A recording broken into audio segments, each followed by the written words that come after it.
to That Dad Guy. It's July 22nd, 2023. Saturday. It's the day that I get to answer the questions you have for me and review the question I have for you in the month of July. I'm going to start right there. We're going to start with the question I have coming up. So your July question, or the question number 6, we put that on the card, is what is your favorite summer treat? So a few postcards have started to come in already. I'm happy about it. Some of them are recipes of how to make the summer treat, which is fantastic. It gives me a chance to experiment with that. Others just explain what that summer treat is, and I'm happy with that as well. So put it on whatever postcard you want. It doesn't have to match the summer treat. If it does, cool. If it doesn't, then it could be anything. The address to send it to is always in the description of my videos. So yeah, good luck. Send it off. I'm going to start with question number 5. Last month, excuse me. On the first Saturday of each month, I give you a new question and I read the responses for the month before. And sometimes all the cards don't make it on time on that day. And if they come in a little later, I don't mind. I'll read them when they come in. So the question for June was, what's your favorite holiday? And Zach from Illinois says his favorite holiday is Christmas. The reason being not only with his religion, but also because of the how festive it is. He loves putting up the tree and the lights. And then so there are the stamps he's put on it. So thank you, Zach. Christmas seems to be a favorite one for many people for their holidays. So thank you for your input on there. And then if you've got question and answers for the next month, like I said, feel free to send them in. All right, let's get to your questions after you've subscribed, you're commenting, and sharing with other people. Those are not the requirements, but the things that I would ask of you if you like the videos and you want to continue seeing more of them and being prompted. You put the notification bell on and it'll let you know when I put out a new video, which for me is almost every day. I put out a lot of videos. Hopefully you like them. All right, the first question I have comes from Amber in Missouri, and she says, what is your favorite Canada Day food? Well, I don't think we have specifically a Canada Day food. Just like in the US, we do lots of barbecuing, so there's hot dogs and hamburgers and things like that. What I do enjoy eating, maybe it falls more into a summer treat. Now, it's not a dessert, so maybe it doesn't. I don't know. But I would say a lobster roll. If I'm going to have something and it's the summertime, that's what I kind of gravitate to, were lobster rolls. Lobster is very prevalent here in Atlantic Canada, and lobster capital of the world is only 20 minutes away in Shediac. So I get a chance. I do lobster rolls. So that'll be my Canada Day food, let's say. All right. The next question comes from...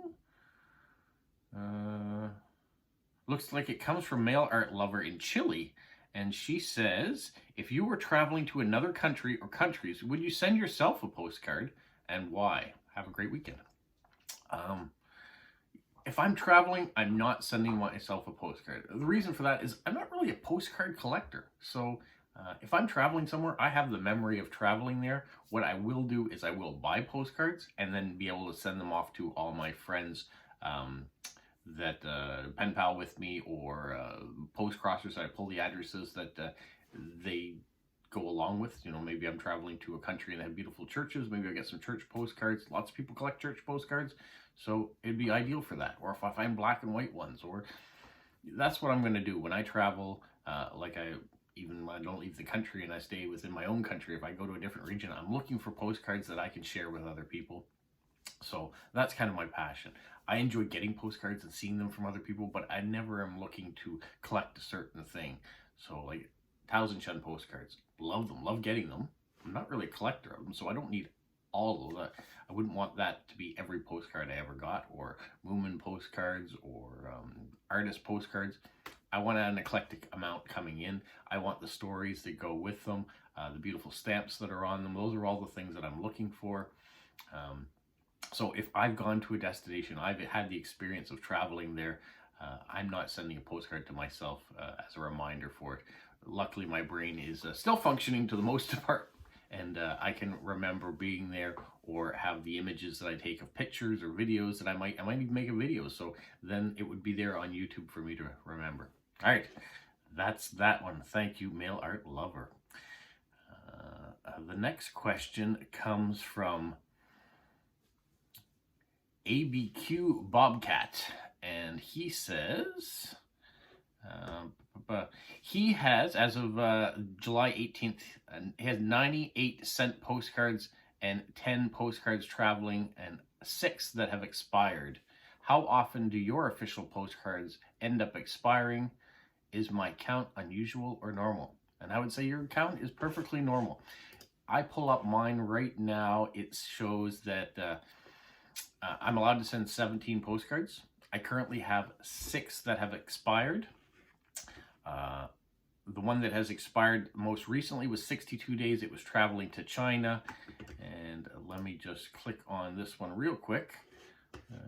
I want to see some details so I can tell you kind of. All right, the one going to China, she has 246 sent and 245 received.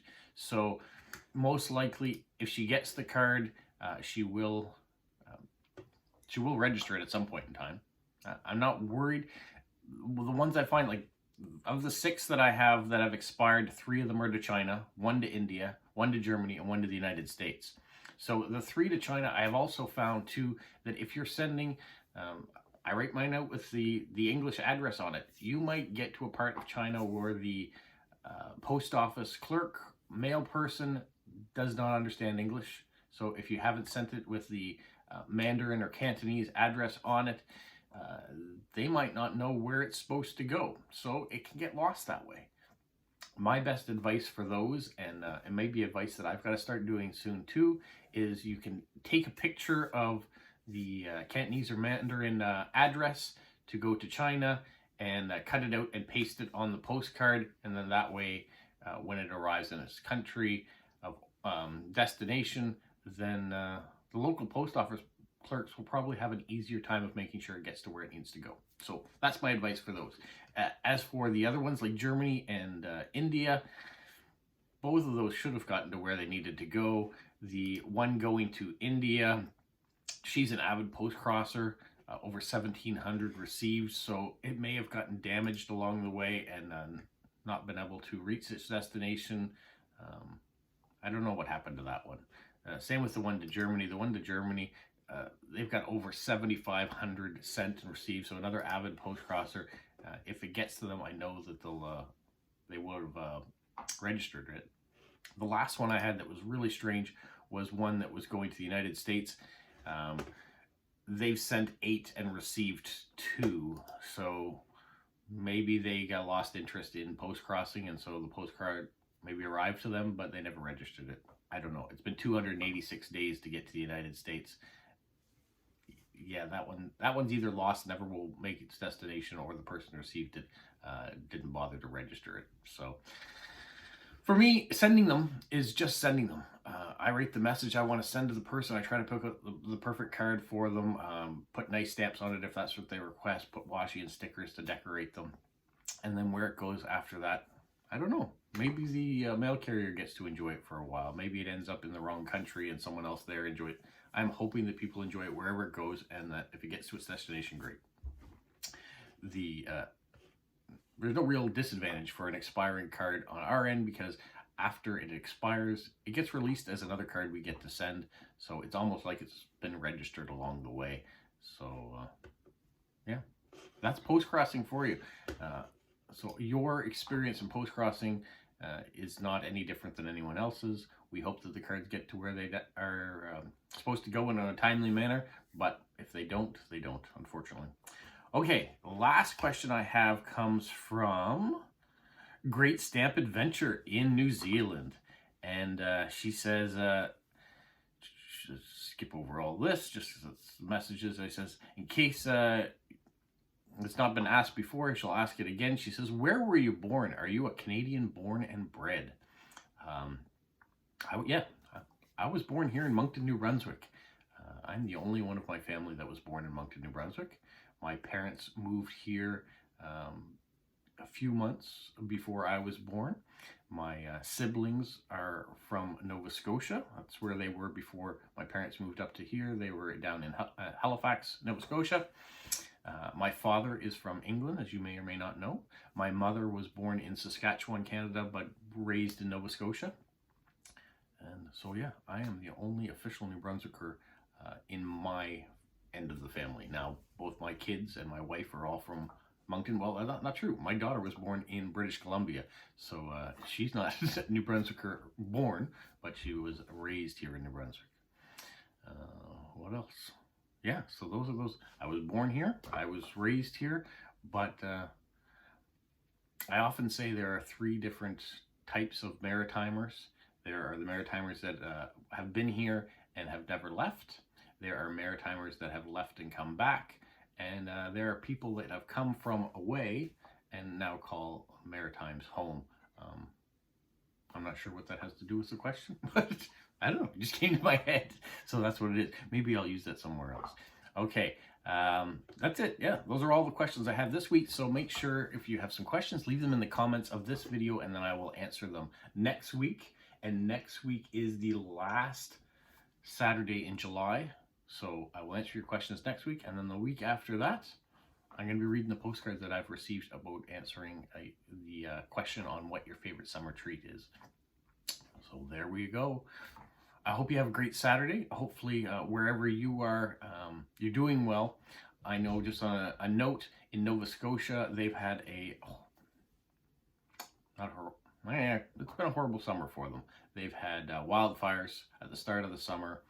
They've had some power outages as it go. And as of yesterday, they are now having some flooding. Rain is just pouring down on the southern coast of Nova Scotia and some of the central areas. So take care to all my friends and family that are in Nova Scotia, and know that we're thinking about you. And if you want to get to the dry land, you got to come up to New Brunswick. We seem to be doing okay this weekend, so I hope everyone is well. All right, for everyone else, have a magical week. What, Polo? You say like, subscribe, share, and tell all your friends? Who's a good boy? Who's a good boy? Bye.